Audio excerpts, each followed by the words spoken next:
right, hanzi Mambo Solomon na Mugaratia.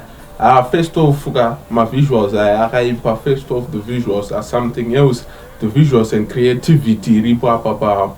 It's crazy, right? So they are trying to portray a Rastafarian culture, and the photos are about the creativity.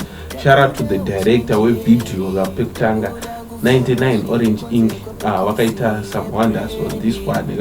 Even your sound yacho ya Mugaratia kuti sound yake yakaipa.